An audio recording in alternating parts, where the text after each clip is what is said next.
théâtralisant et animant cette scène.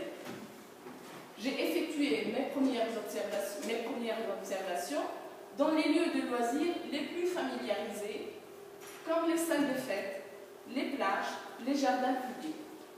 Ma surprise était grande en découvrant des comportements de femmes voilées non conformes à la pratique du voile, dans ces lieux comme dans d'autres. Ainsi, la conduite des femmes est conditionnée par le type d'espace, le type de voile adopté et le type de population qui partage l'espace en question.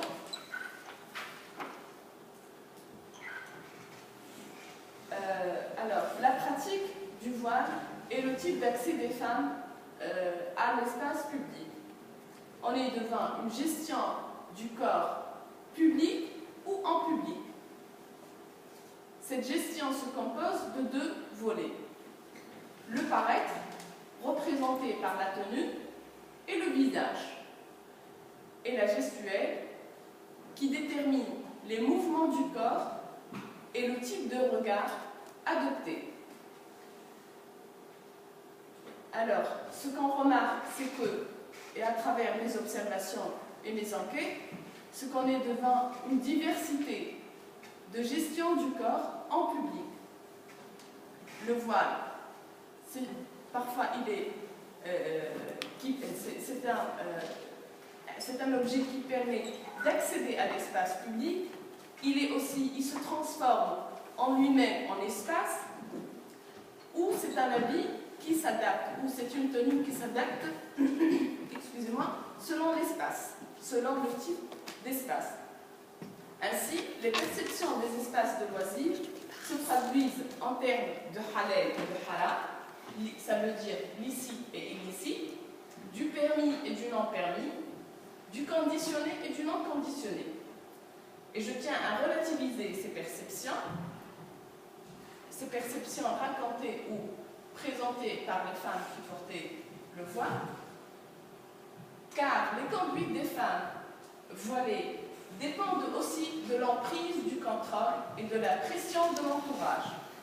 Plus on est dans des lieux d'anonymat, plus les comportements sont décontractés et libres.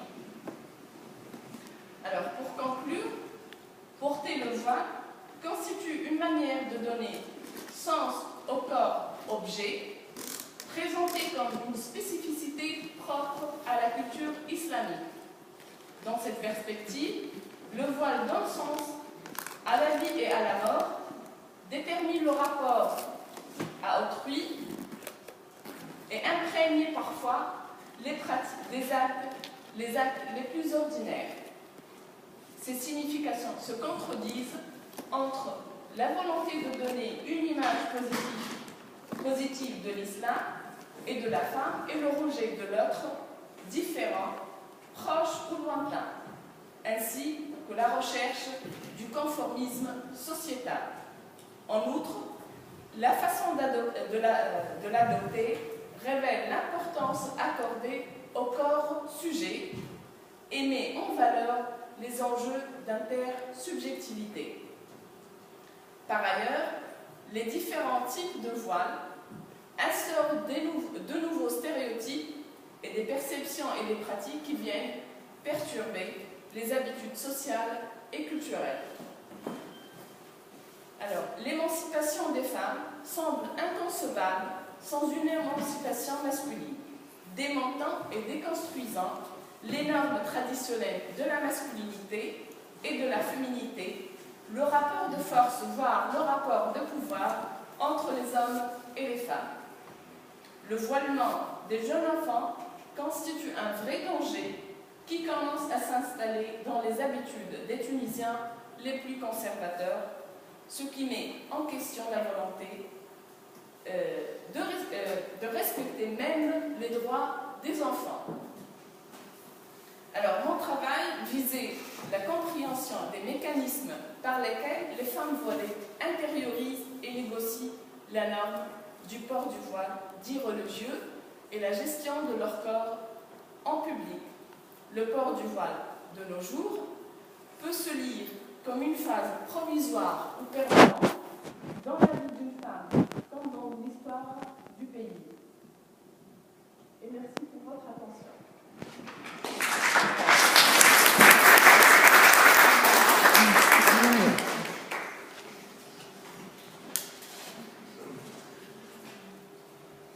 elle a très soif. Est-ce que quelqu'un aurait une bouteille d'eau? On n'a pas pensé. Moi, je me cachais bien. Voilà. Il y a Imen qui vient au secours.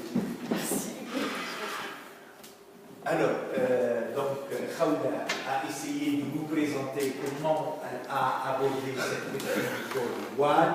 Elle a restitué donc le parcours de recherche, les problèmes qu'elle a rencontrés, l'évolution, mais aussi elle a essayé de restituer les étapes par lesquelles passe. C'est pas du jour au lendemain, on se réveille, on décide de porter le voile. C'est un processus, c'est des étapes dans lesquelles elle a repéré une phase de préparation, recherche d'informations, recherche de modèles, puis ce qu'elle a appelé se jeter à l'eau, le passage à l'acte. Et après, l'installation dans la norme, elle a insisté sur quelque chose, elle ne l'a pas bien développé, c'est que porter aussi le voile, ce n'est pas définitif. Elle a rencontré des femmes qui l'ont porté et qui ont cessé de le porter, notamment après la Révolution, où on s'attendait avec l'accès de l'islam politique au pouvoir à la stabilisation, voire à la généralisation. Parmi les gens qu'elle a interviewés, elle a remarqué qu'il y a des gens qui, maintenant que ce n'est plus interdit, eh bien on n'a plus besoin de le porter. Il y a quelque chose de difficile aussi là-dedans. Je crois que ça c'est un aspect qu'elle a développé dans sa thèse. Un autre aspect qu'elle n'a pas développé ici, mais qui se trouve dans son travail, c'est également la manière de négocier la norme. Ce n'est pas parce que c'est dicté comme une norme que chaque acteur essaie de l'adapter et de la réinventer. Il y a un passage dans cette thèse que j'ai adoré sur l'installation de la norme. Il y a un sociologue français qui s'appelle Kaufmann qui a travaillé sur l'ISEN et elle montre que l'adoption de la norme des SAMU après 68 procède exactement de la même, du même processus. On hésite, on a peur, on cherche et après on adopte et après ça se normalise, ça devient normal et quand ça devient normal, bon, ça fait son intérêt. Je crois que c'est des aspects qui sont très importants dans le travail de Khawla. Peut-être que dans le débat, on reviendra, dans vos questions, on reviendra donc à tel ou tel aspect.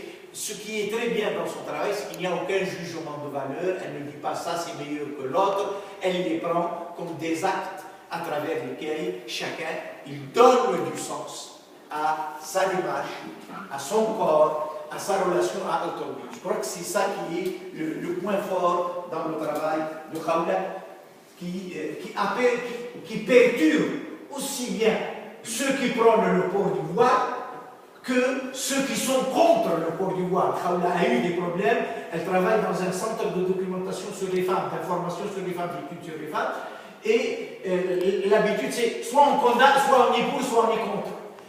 La démarche compréhensive, ça gêne ceux qui sont pour comme ceux qui sont contre. Et je crois que c'est ça la richesse de son travail. Oui. Alors, je peux poser une question un peu à côté de la problématique de la thèse. Je ne suis pas sociologue. D'une part, on vous avait dit que le voile révélait un corps coupable, qui se sent coupable. Comment c'est apparu dans les interviews? Est-ce que vous pouvez en parler? Parce que vous n'avez pas pu développer là-dessus, bien sûr. Il y a un autre aspect qui, je crois, est trop à côté, et si ça vous ennuie, vous ne répondez pas. Est-ce que vous avez pu établir un rapport entre le nombre, dit brutalement, est-ce qu'il y a plus de femmes voilées qui ne travaillent pas que de femmes voilées qui travaillent? Est-ce que le voile est autant répandu chez les femmes qui travaillent ou que celles qui ne travaillent pas? Voilà. Est-ce qu'il y a un rapport entre l'insertion dans le travail et le voile ou pas? Ou peut-être que vous n'avez pas pu étudier ça. Voilà. Alors, comme on n'a pas pris de stylo pour noter, on va répondre à chaque question. Donc, vas-y, c'est plus facile peut-être de répondre aux questions au fur et à mesure. Alors, je conclus finalement à travers les discours des actrices sociales avec lesquels j'ai effectué des entretiens libres, plus ou moins très souples, qu'elles mènent ou qu'elles vivent avec un corps coupable. Le corps de la femme, c'est un corps qui révèle de la séduction, qui est charmant, qui est attirant, qui est beau et qui est tabou aussi. Et du coup, elles sont tout le temps dans ce sentiment de culpabilité. Et d'ailleurs, porter le voile, c'est une manière d'adoucir ce sentiment de culpabilité qu'elle le sent et qu'elle le vit et qu'elle apprenne à travers l'éducation, la socialisation, le regard de l'autre aussi, que ce soit femme ou homme, en société bien sûr. Votre deuxième question, sur le rapport du voile et du travail, ou du voile et pas de travail, enfin. Est-ce qu'il y a peut-être ces questions à poser que je ne peux pas juger qu'il y a plus de femmes voilées en nombre de quantité, qu'il y a plus de femmes voilées qui travaillent. Non. On constate avec un regard très, très simple, une observation très simple, que le nombre de femmes qui portent le voile après la Révolution a augmenté forcément.